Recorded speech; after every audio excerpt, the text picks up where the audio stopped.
The September 11th attack was a government operation is that they cannot believe everybody in the U.S. government would remain silent about such an incredible crime. A woman named Kay Griggs, the second wife of Marine Corps Colonel George Griggs, can help us understand why everybody is silent. Her information about the U.S. government comes from her husband, her personal observations, her husband's diary, and people she met. Even if some of her information is incorrect, the top military and political leaders of America are routinely blackmailed, bribed, threatened, and manipulated. She mentions many government officials by name, so if her accusations are false, she is making a lot of slanderous remarks about a lot of people. For example, I have that interview, guys. I found my husband's diary, which I have 7 hours long, man. Which they have been not anxious to have get out. No, they meaning they, General Sheehan, General Krulak, Marine Corps colonels, generals, I looked up all these people. This shit ain't bro. They real people. And especially General Joy. General Jim Joy I love this and man. General Carl Steiner they're evil men. And they are in this diary meeting with my husband almost every day in Beirut. They trained the men in black who killed those people in Waco. not only does she claim that Waco was a deliberate killing, but later in the interview, she says that the military knew that the Marine Corps barracks was going to be bombed in Beirut, Lebanon. That bombing occurred in 1983, and more than 200 Marines died. The official story is that the bombing was a result of Arab terrorists.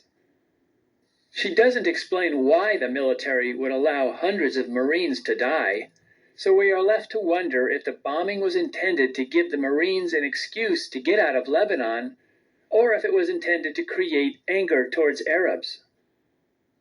As with the September 11th attack, the Oklahoma City bombing, and the killings at Waco, it is difficult to find a sensible motive. But perhaps Kay Griggs is correct that many top government officials are under the control of criminals and lunatics. She explains that one of the methods to control government officials is to pressure them into doing unusual sexual activities, which can then be used to blackmail them. She believes that some universities have special fraternities for this purpose. For example, Princeton University has a fraternity called Cap and Gowns, which her husband belonged to. Yale University has a fraternity called Skull and Bones. Supposedly, President Bush and John Kerry were members of that fraternity.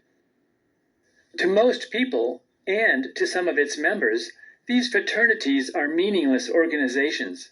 But she believes some of them are used as recruitment centers for government officials. George got into Cap and Gown, which is the same kind of fraternity. I mean, it's an eating club at Princeton for intelligence officers. It's Cap and Gown. Would they have anybody involved that wasn't intelligence oriented?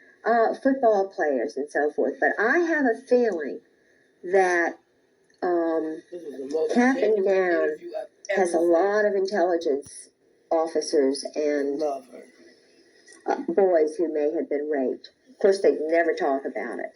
Right. But I know that the initiation is, they get very drunk, and even in the Marine Corps they do that. It's called dining in.